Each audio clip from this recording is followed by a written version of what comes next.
Para el que no tiene o es la primera vez que viene, le comento, veníamos predicando el libro de Hechos de los Apóstoles, Romanos, y de Romanos fuimos a Hechos desde el 20 en adelante. ¿Por qué? Porque estábamos estudiando, siguiendo la Biblia cronológicamente, en el momento en que fueron aconteciendo los hechos. Entonces, Pablo termina de escribir la carta a los romanos en Corintio, y ahí parte rumbo a Jerusalén para llevar la ofrenda, y después todo lo que nosotros vimos en Hechos de los Apóstoles, hasta que está preso en Roma, y terminamos el libro de Hechos de los Apóstoles. Y ahora nos vamos a entrar a lo que son las cartas de la prisión, o sea, cartas que Pablo escribió estando preso en Roma. Y esto es muy importante, y la verdad que entramos a un libro que es sumamente profundo, que es el libro de Efesios, y realmente quiero pedir la guía del Señor para hablar, porque alguien ha dicho alguna vez que por cada versículo del libro de Efesios se podrían escribir libros y tomos por cada versículo, por la profundidad que tiene el libro. Y bueno, ahora vamos a entender por qué, porque vamos a estudiar el contexto, por qué es que es tan profundo este libro, ¿no? Bueno, que el Señor nos hable directo al corazón, y que nosotros podamos obedecerle, ¿no? Así que oramos. Señor, te damos gracias. Nos sometemos a tu palabra. Tu palabra dice que debemos someternos a Dios a través de su voluntad santa, y después debemos resistir al enemigo. Y en esta actitud de sumisión a ti y de obediencia, Señor, el enemigo huirá de nosotros.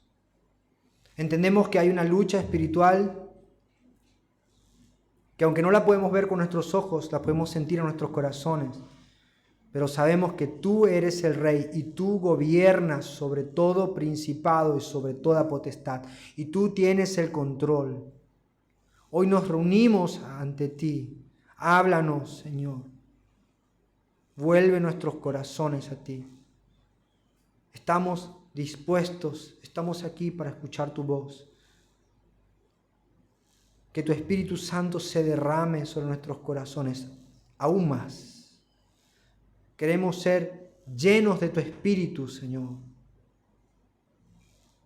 Alumbra nuestros corazones, nuestras mentes.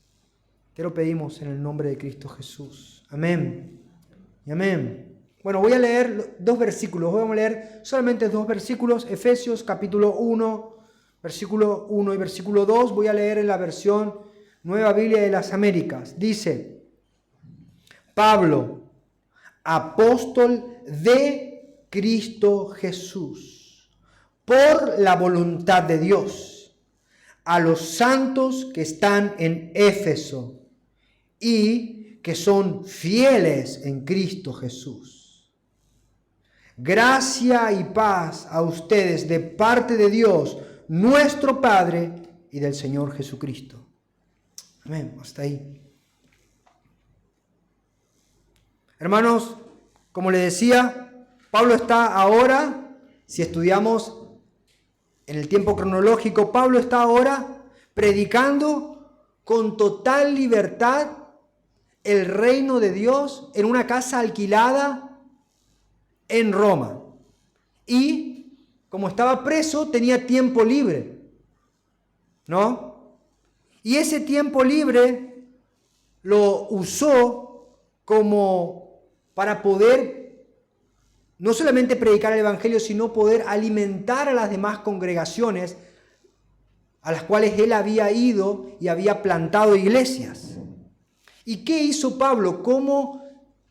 ¿Qué medio utilizó Pablo para bendecir a estas congregaciones que él había plantado en su viaje misionero? Puntualmente, la iglesia de Éfeso fue plantada en su segundo viaje misionero. Pablo usa métodos métodos tecnológicos, por llamarlo de alguna manera, para alcanzar a estas iglesias. Bueno, el método tecnológico más usado de la época eran las cartas. Era lo que había, ¿no? Y sabe que para poder enviar una carta, primero que era costoso y segundo que no era inmediato, sino que llegaba a tardar meses poder enviar un mensaje. Y requería además de un cuidado especial porque las cartas eran escritas en rollos, en papiros. Entonces la persona que iba, el cartero, tardaba mucho tiempo. Y podía llevar meses, semanas, meses en llevar esa carta. Y tenía que tener mucho cuidado. Y el viaje era costoso, alguien lo tenía que pagar. Los días, el tiempo, la comida del cartero, todo esto era algo que demandaba esfuerzo, dinero, tiempo. Pero era el medio que se podía usar para poder comunicarse entre el emisor y el receptor, ¿no? Yo siempre, cuando le cuento a mi hija, que cuando me puse de novio con su mamá, en ese tiempo no había internet. Y Jamie me decía, ¿cómo hacías para comunicarte? Pues no existía internet y los celulares recién empezaban a salir y eran como unos ladrillos así, grandes, y no tenían mensajes. Y me dice, ella como me miraba y me decía, ¿cómo hacían para vivir? Era un choque, ¿no?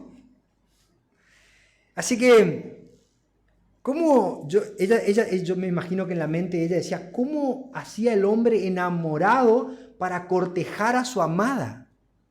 Sin internet, sin WhatsApp, sin Facebook, sin Instagram, ¿cómo hacía?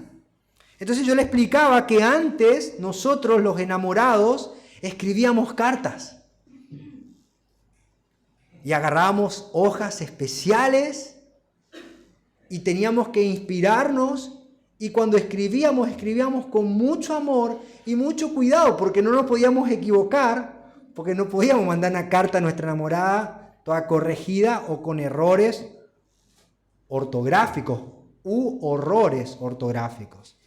Sí, porque el amor se disipaba si alguien escribía mal, ¿no? Así que esto es lo que hacíamos. Y mi hija dice, Y a veces le escribía una cartita y después se la enviaba y la iba a buscar y ella la leía y ahora ella encontró esas cartas. Y dice, papá, ¿de dónde salían todas esas palabras? ¡Cuánto romanticismo! ¡Wow! Bueno, eso hace el amor, ¿no? Así que Pablo amaba a Éfeso. Él fundó esa iglesia. En ninguna otra iglesia pasó más tiempo que en la iglesia de Éfeso. Él estuvo 3 años en esa iglesia. Llega a Éfeso en el año 52 después de Cristo y se queda hasta el año 55. Y no se va porque él quería irse, sino que se armó tal revuelo, ¿recuerdan? En Hechos de los Apóstoles, cuando el disturbio con la diosa Diana, que cuando se calma todo el alboroto en la ciudad, que lo tuvieron que sacar a alzas para que no lo maten, él tiene que irse, pero no era porque quiso, sino porque lo fueron, como decimos acá, ¿no? Así que nosotros vemos en esta carta, o podemos ver en esta epístola, el amor de un pastor fundador de una iglesia que por una circunstancia tuvo que ir de misionero a otra provincia, pero le escribe a los hermanos para alentarlos. Y estas palabras que Pablo escribe fueron inspiradas directamente por Dios.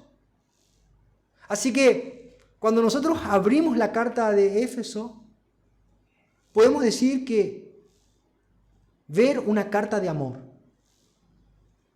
inspirada por Dios mismo. Así que mi deseo es que Dios nos hable. Y que nosotros podamos ver en esta carta un interés genuino del esposo de la iglesia escribiendo sin errores y con su propia mano directo al corazón de la iglesia. Qué bueno sería, ¿no? Cuando abramos esta carta, mirar, decir, nuestro amado nos está escribiendo.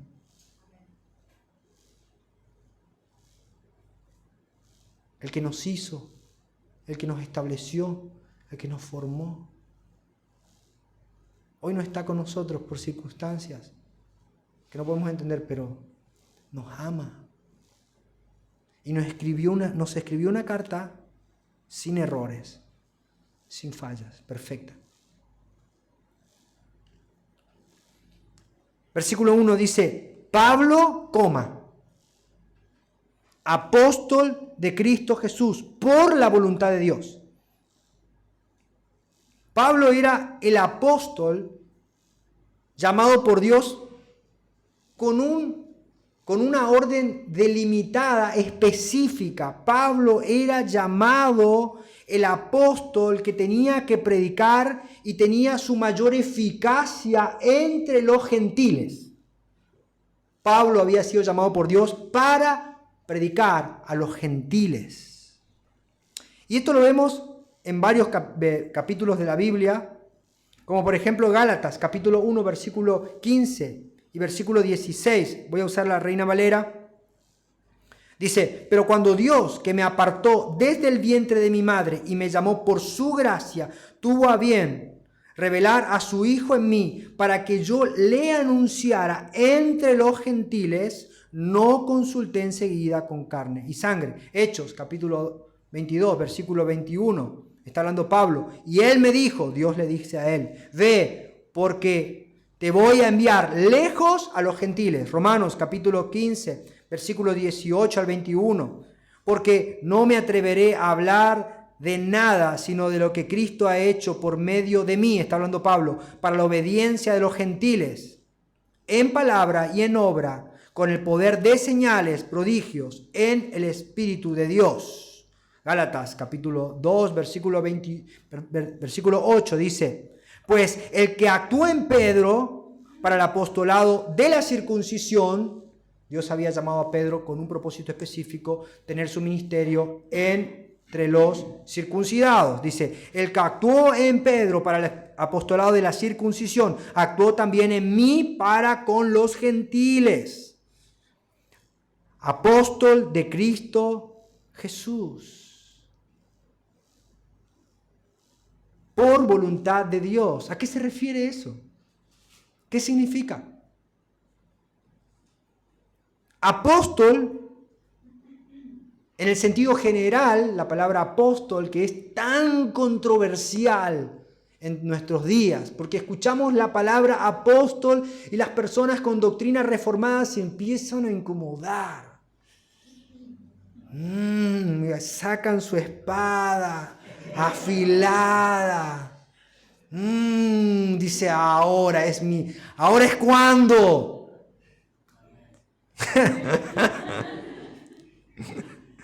Apóstol, en el sentido general, es una persona enviada o comisionada para un determinado trabajo específico. Así que se puede decir que una persona enviada por la iglesia en alguna manera, no me peguen, pero es un apóstol, ¿no? En el sentido general. ¿Por qué? ¿Dónde lo vemos? Epafrodito fue enviado por la iglesia de Filipos con la misión de llevar una ofrenda a Pablo. Él era un apóstol, un enviado de la iglesia, en el sentido general, muy general. ¿Dónde lo vemos esto? Filipenses capítulo 2, versículo 25 dice, mas tuve por necesario enviaros a Epafrodito, mi hermano y colaborador y compañero de milicia, vuestro mensajero y ministrador de mis necesidades.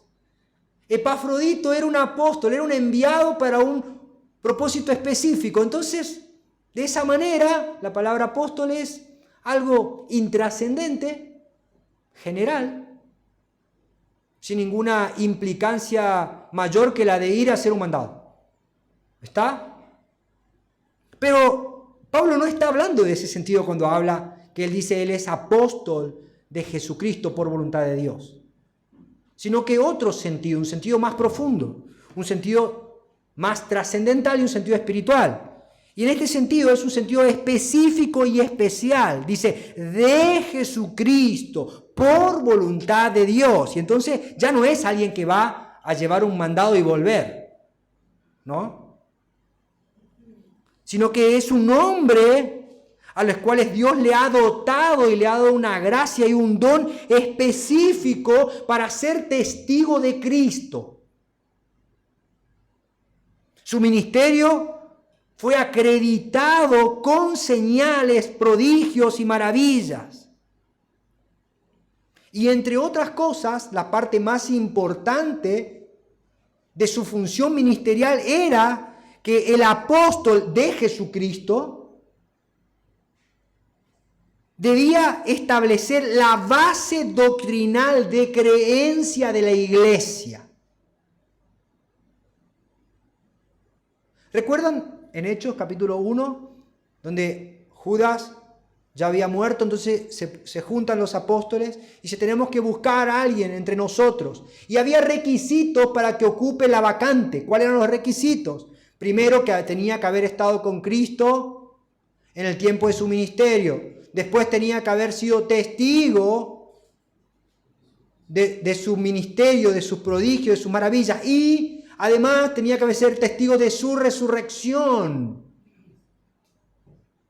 Y bueno, entonces es elegido Matías. Entonces no cualquiera puede ser apóstol en el sentido especial. En este sentido específico. Porque no cualquiera iba a poder transmitir la base doctrinal sobre la cual la iglesia iba a ser edificada. Pero Pablo era un apóstol en ese sentido específico. Efesios capítulo 2, versículo 20. Dice, edificados sobre el fundamento de los apóstoles y profetas, siendo la principal piedra del ángulo Jesucristo mismo. Así que cuando nosotros vemos que Pablo hablaba y él está diciendo, Pablo escribe esta carta. ¿Y qué era Pablo? Un apóstol de Jesucristo por voluntad de Dios. Así que todo lo que viene después de eso tiene carácter de ser la palabra directa y expresa de Dios. Y lo que Pablo estaba transmitiendo eran mandamientos directos y tenían el carácter de ser inspirados directamente por Dios. Tal es así que Pedro escribe en 2 de Pedro 3:15 y pone a las palabras de Pablo al mismo nivel de las palabras del Antiguo Testamento. 2 de Pedro capítulo 3 versículo 15. Miren lo que dice. Y tened entendido que la paciencia de nuestro Señor es para salvación, como también nuestro hermano Pablo, amado hermano Pablo, según la sabiduría que le ha sido dada, os ha escrito casi en todas sus epístolas, hablando en ellas de estas cosas, entre las cuales hay algunas difíciles de entender, las cuales los indoctos e inconstantes tuercen, como también las otras escrituras. ¿Ve? Pedro dice que lo que Pablo escribe son escrituras que tienen el mismo nivel de autoridad que las otras escrituras. ¿De qué otras escrituras está hablando? El Antiguo Testamento. Dice, y la tuercen para su propia perdición. Así que cuando ellos leen, la iglesia de Éfeso lee la carta, están leyendo la palabra de Dios directamente. Y cuando nosotros leemos y abrimos la Biblia, ¿qué leemos? La palabra de Dios. Directamente, Dios hablándonos. Es su voluntad directa. Así que cuando nosotros abrimos esta carta, decimos, Dios está hablando. ¿A quién?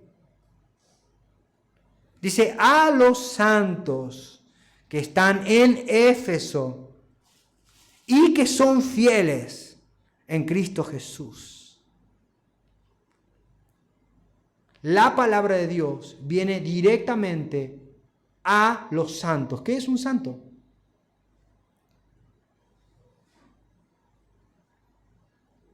La palabra santo viene de una palabra en hebreo que significa apartado. Significa la palabra es cortar y poner aparte. Entonces, Dios está hablando a un grupo de personas que estaba en una masa, pero Dios cortó y los puso aparte para su gloria. Eso es un santo. Una persona que Dios apartó por su gracia para que viva de acuerdo a su reino y a su voluntad. Yo siempre ocupo el ejemplo de un buen trozo de carne, ¿no? Cuando usted corta un bife y lo aparta para una milanesa, bueno, eso es santo. Se apartó para un propósito específico. Nosotros éramos esa gran masa carnal del mundo que merecía su ira, pero Dios nos cortó y nos puso aparte para su gloria. Ahora tenemos una perspectiva distinta de la milanesa, ¿no? Pero bueno, eso es otro tema.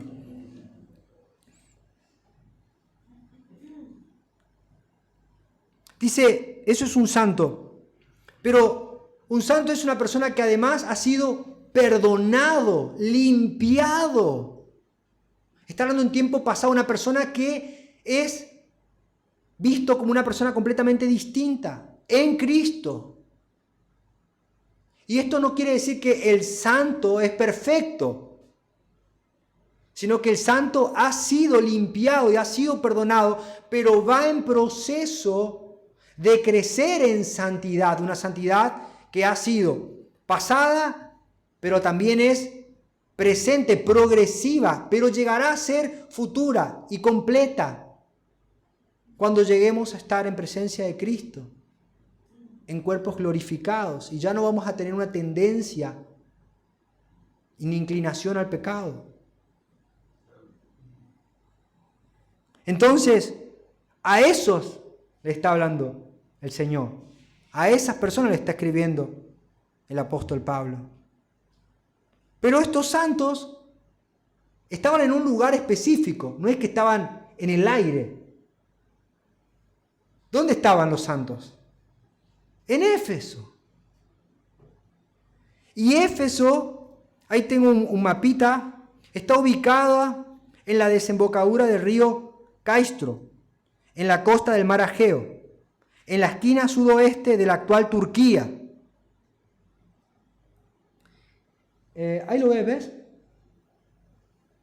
enfrente de Atenas sería, cruzando el mar Egeo, un par de kilómetros de mar, ¿no?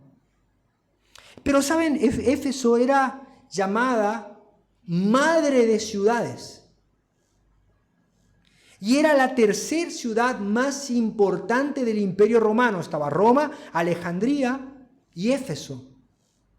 Y tenía tal trascendencia Éfeso que era conocida por tener en su ciudad una de las 7 maravillas más grandes del mundo antiguo, que era el templo de la diosa Diana.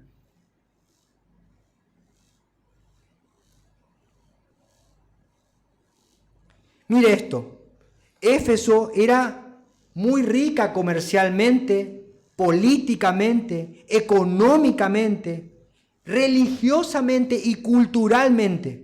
Y su influencia llegaba a otras ciudades del imperio como Esmira, Mileto y todos los valles que estaban ahí cercanos. Así que Éfeso no era cualquier ciudad. Era una ciudad cosmopolita. Se creía que había alrededor de 250.000 personas viviendo en Éfeso en el tiempo en que Pablo escribe esta carta. Si sacamos proporciones, que se creía que había un 10% de esa población que eran judíos, se podía calcular que la iglesia tenía alrededor entre 10.000 personas. Y no era que se congregaban todos juntos en un solo templo, sino que eran pequeñas iglesias que se congregaban en congregaciones familiares, en casas. Así que cuando Pablo le escribe a la iglesia de Éfeso, en realidad le está escribiendo a muchas congregaciones de la región. ¿Entienden? Y la idea era que todas esas iglesias se vayan pasando la carta para poder leer lo que Dios estaba alentando o lo que Dios estaba diciendo. Pero lo más trascendente para nosotros es el ámbito religioso. ¿Cómo era la religión en ese tiempo? Y en Éfeso, como era costumbre en el Imperio Romano, tenían pluralidad de cultos. Ellos eran monoteístas, creían en cuanto Dios se encontraban por el camino, bueno, ellos adoraban. Pero tenían la preeminencia o le daban mucha más importancia a la diosa Artemisa. Y tenían el templo más grande de todo el imperio en ese lugar. Escuche esto. El templo de la diosa Artemisa era 4 veces más grande que el Partenón de Atenas. 4 veces más grande. Las columnas del templo solamente medían 18 metros de alto. Semanalmente habían peregrinaciones que salían desde el templo y que iban buscando a la gente durante toda la ciudad y recorrían toda la ciudad y volvían y entraban en el templo. Eso se hacía por lo menos 2 veces a la semana. Además, en el mismo lugar del templo, en el predio del templo, era la concentración más elevada de bancos de toda la ciudad. Era además un lugar donde la gente lucraba porque hacían templos de plata. Por eso es que Pablo se lleva la paliza que se lleva, porque cuando se empiezan a convertir la gente dejó de comprar esos templos. Y el gremio de los fabricantes de templos se enojó. Qué raro un gremialista peleando. ¿No? Así que fíjense cómo era esto, pero dice que hay estudios que se encontraron en este tiempo, estudios actuales, que se han encontrado reliquias de cómo era la religión. Como le dije, esta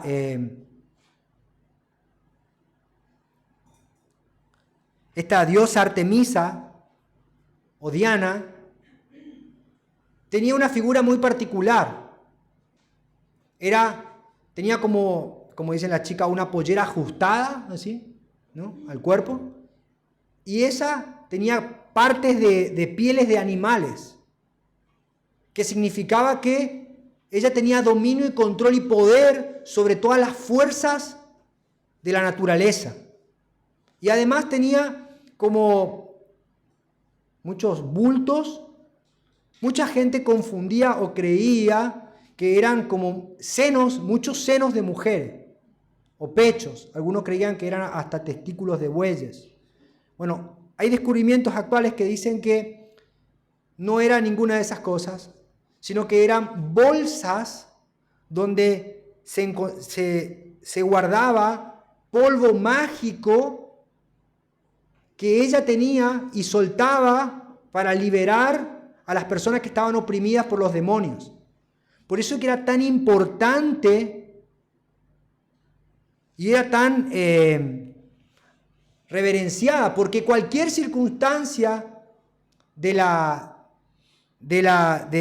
cultura o de lo que pasaban, iban a recurrir a esta diosa para que los libere con su poder.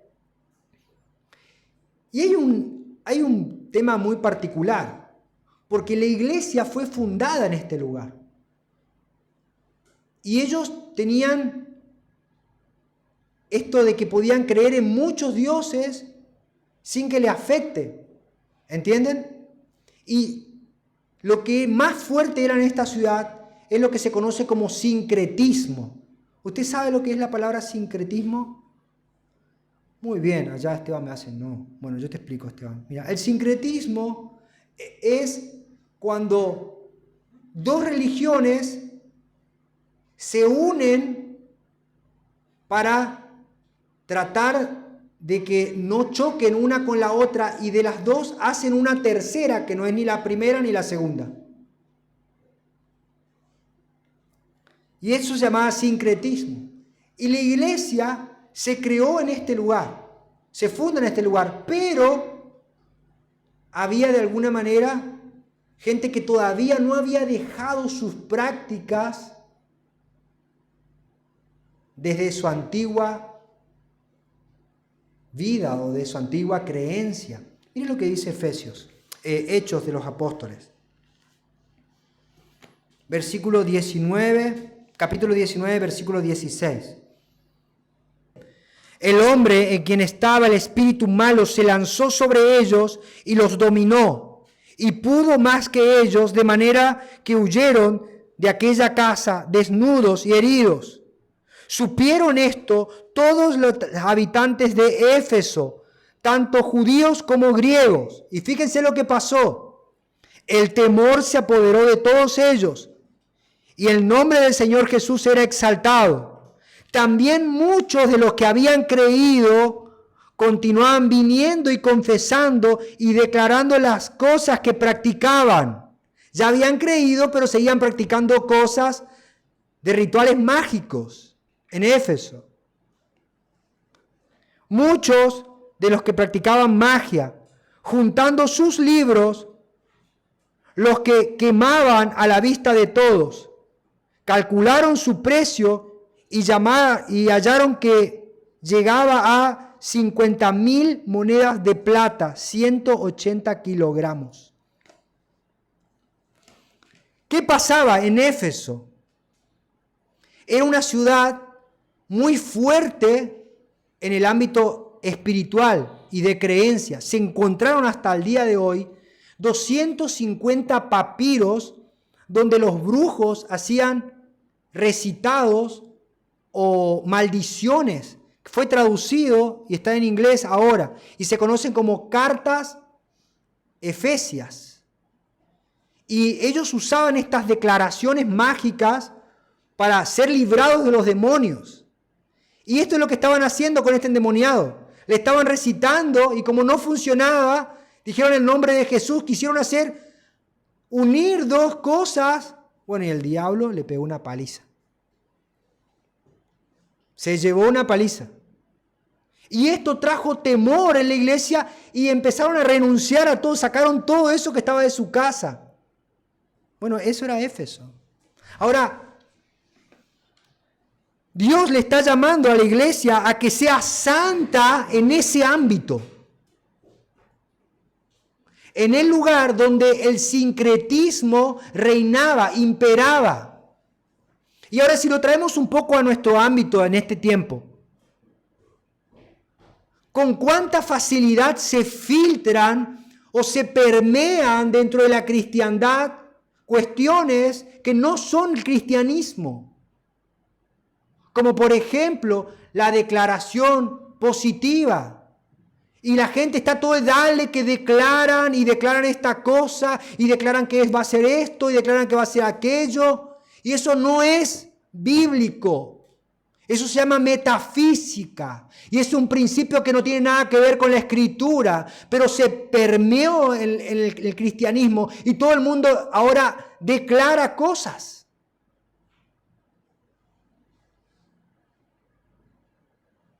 Y ahora también vemos que todas estas prácticas ahora también quiebran o dicen que rompen maldiciones de sus ancestros. Y agarran y escriben sus papeles, su nombre, y después declaran y prenden fuego. Eso es hechicería.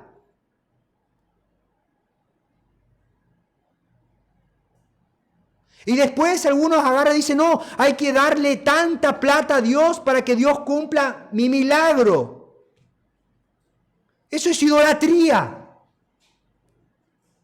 Abiertamente es idolatría. Y eso se permeó en las iglesias y la gente lo practica. Pero Dios está escribiendo a la carta de Éfeso para que la iglesia sea santa. De acuerdo a lo que Dios dice. No importa el contexto en el que estamos. Santa. Como Dios quiere. Así que fíjense qué impresionante que es. Solamente el primer versículo de Éfeso. Efesios capítulo 1. Dice, versículo 2. Y Pablo dice, gracia y paz a ustedes de parte de Dios, nuestro Padre, y del Señor Jesucristo.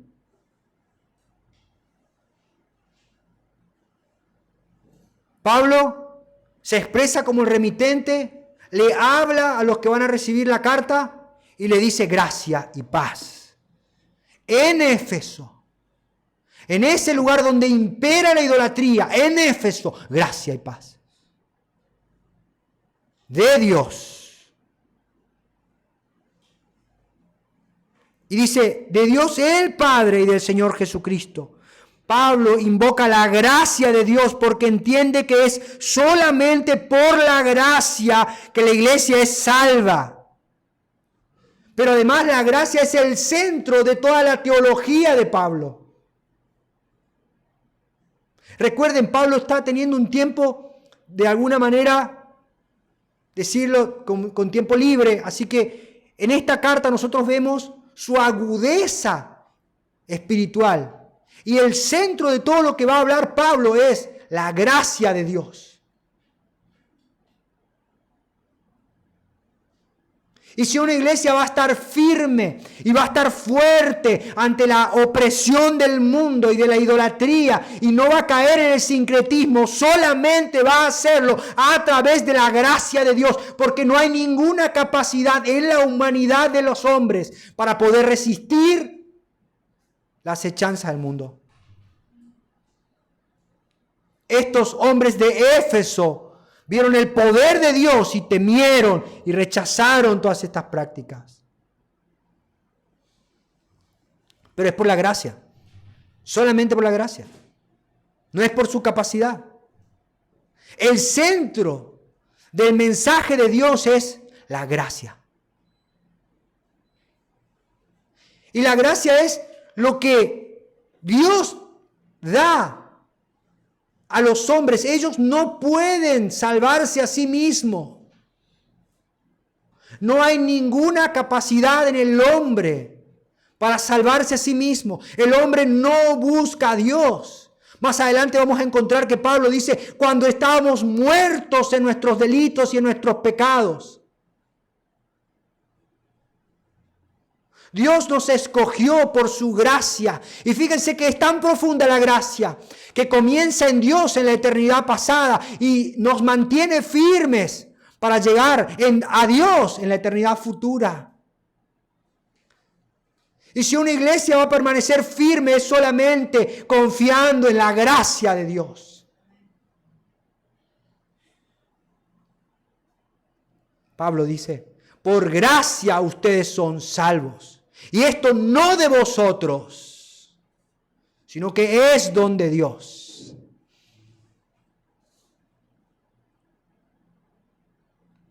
El hombre es salvo por gracia, por medio de la fe.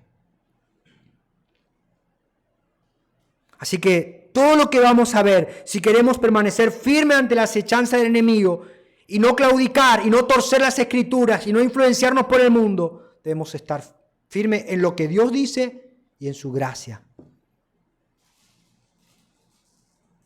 Pero Él añade gracia y paz.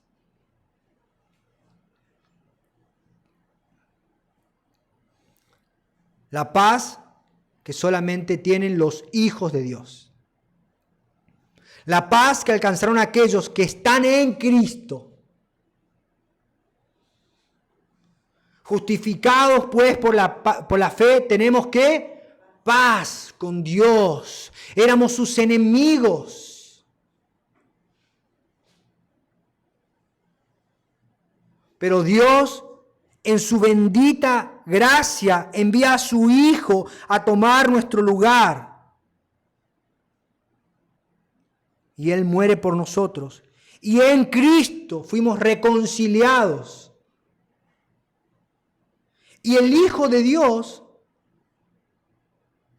goza de esta paz. Ya no se siente condenado. Ya no se siente excluido. Ya no se siente que tiene que hacer cosas para agradar a Dios. Tengo que ir a la iglesia. No, tengo que cantar en el culto. Tengo que levantar las manos. No aplaudí. Llegué tarde. No, hermano, no tiene que hacer nada. Usted ya está en Cristo. Usted está en paz con Dios. Las cosas viejas pasaron. Aquí son todas hechas nuevas. Dios le perdona todo. Echó a lo profundo de la mar nuestras rebeliones. Fuimos limpiados con la sangre del Cordero. Estamos sentados en lugares celestiales en Cristo. Dios nos mira y nos ve en su Hijo y dice, no encuentro ninguna falla en Él. Está en paz conmigo.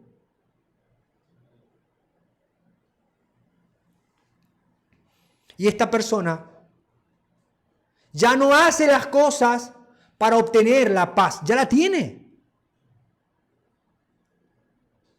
Así que ¿cómo no va a venir gozoso a adorar a Dios? ¿Cómo no va a venir? ¿Cómo no? ¿Qué lluvia le va a impedir? ¿Qué tormenta le va a parar? ¿Qué distancia va a frenarlo? ¿Quién va a decir que no cante, que no sirva, que no agrade, que no glorifica a Dios? ¿Quién le va a impedir? Nadie, porque está en paz con Dios. Y eso se manifiesta en su carácter, porque el que está en paz con Dios busca la paz y la sigue. Es muy difícil que una persona diga que es cristiano y diga que tiene en Cristo su Señor cuando su vida es constantemente una contienda. Está todo el tiempo peleando con todo el mundo. Eso no es la evidencia de un cristiano. Si una persona no busca la paz y la sigue, debería preguntarse si realmente tuvo una experiencia con Dios.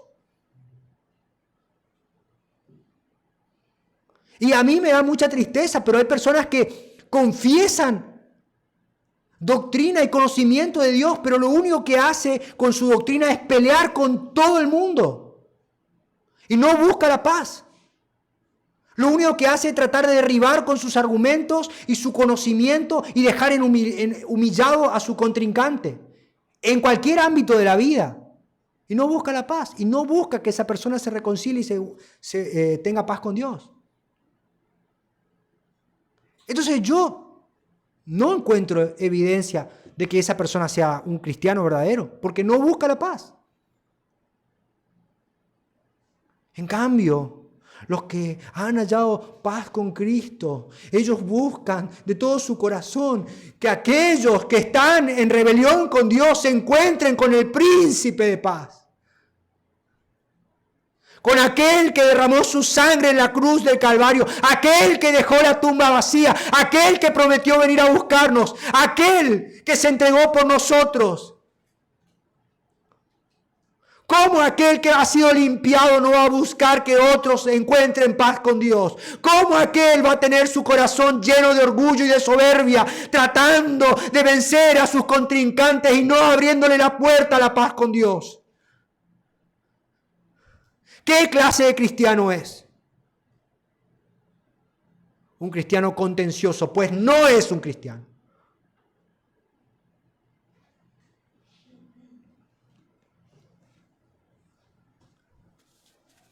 Dice nuestro texto, gracia y paz a ustedes, pero anteriormente dice que son santos y que son fieles en Cristo. Hermano, lo que nos da paz es que Cristo nos salvó, no fueron nuestras obras. Quiero decirte algo, que si buscas paz en tus obras, no las vas a encontrar. No hay nada que puedas hacer. Y si te esfuerzas, todos tus logros, nunca vas a poder encontrar paz en Dios con tus obras. Porque nuestras obras de justicia son trapos de inmundicia delante de Él.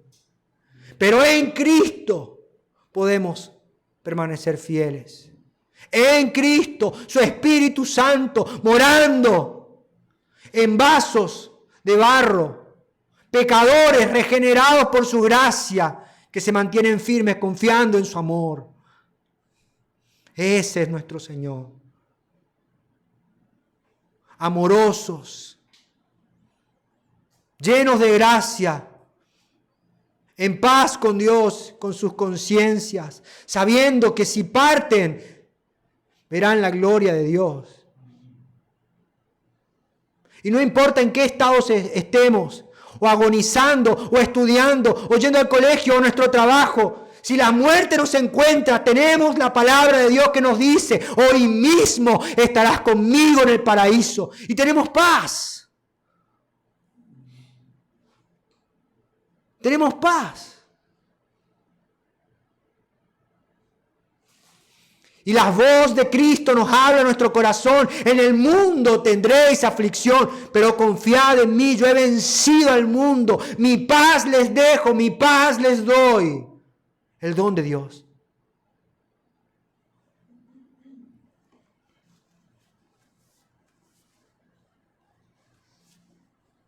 Y temo en mi corazón, porque deseamos y necesitamos la doctrina, pero temo en mi corazón que personas abracen la doctrina y no abracen al príncipe de paz, y no abracen su ejemplo, no abracen su conducta. Temo que personas infladas en su egoísmo y en su orgullo, lo único que hagan sea tratar de debatir y ganar debates y no mostrar el amor de Dios. Temo por ellos. Y temo por esta congregación también.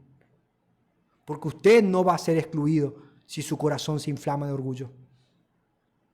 Ni el mío.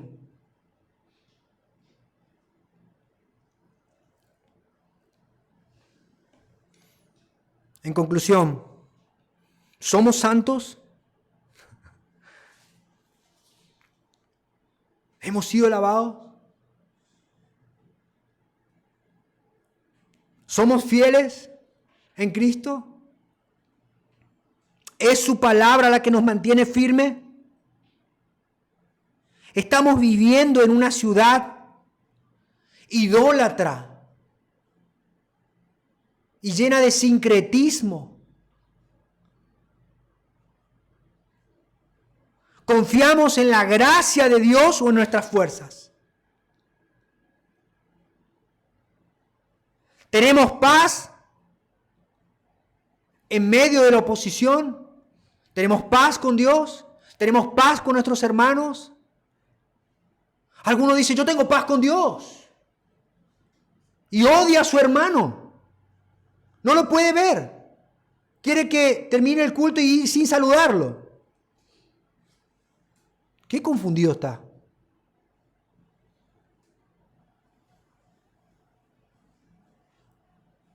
Hemos dejado aquellas cuestiones de oscuridad que antes practicábamos.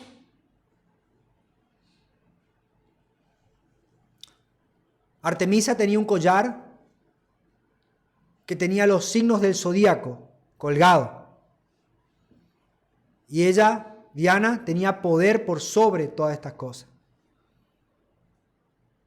Hay gente que agarra y lee el horóscopo y dice, no, vos sabés que me está diciendo...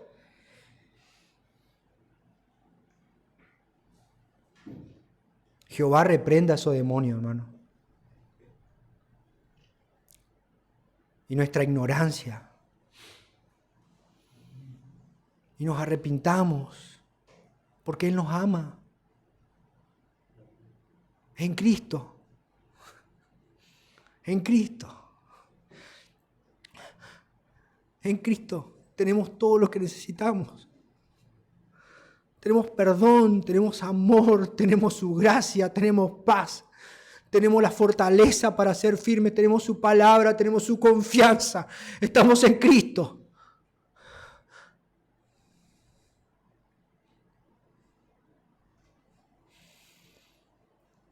Hermanos, y sí estamos en una ciudad dominada por el sincretismo.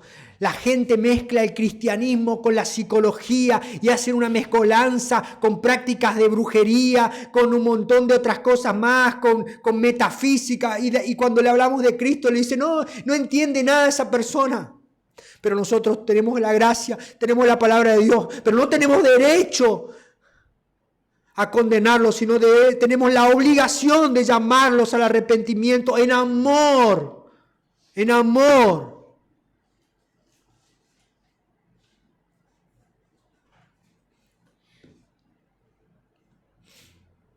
Y si Dios nos trae un endemoniado, ¿qué hacemos?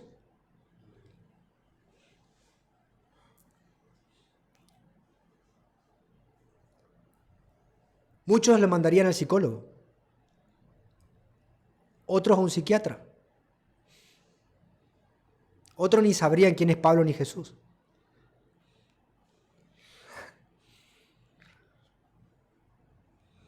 ¿Cuánto necesitamos la gracia de Dios, hermano? ¿Cuánto?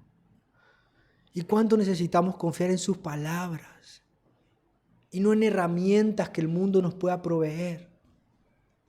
Su gracia es suficiente, hermanos. Su verdad es absoluta, hermanos. Que Dios nos llene de su gracia. Oramos. Señor, te damos gracias por tu amor, por tu compasión, por tu bondad. Gracias, Señor, por amarnos y escribir tus palabras en esta carta de amor. Señor, gracias porque nos mostraste el contexto de aquel lugar y nos mostraste el contexto de este lugar. Te pedimos que abras nuestros corazones para que te amemos y para que te sirvamos. Señor, no queremos confiar en nuestras fuerzas, no queremos confiar en nuestro orgullo, en nuestro conocimiento. Queremos apoyarnos en tu gracia. Señor, porque si hoy estamos tratando de ser fieles, es por eso. Es porque Cristo fue fiel en la cruz por nosotros. Líbranos, Señor, de ser contenciosos, arrogantes, altivos. Haznos humildes. Te damos gracias, Señor, en Cristo Jesús. Amén y amén.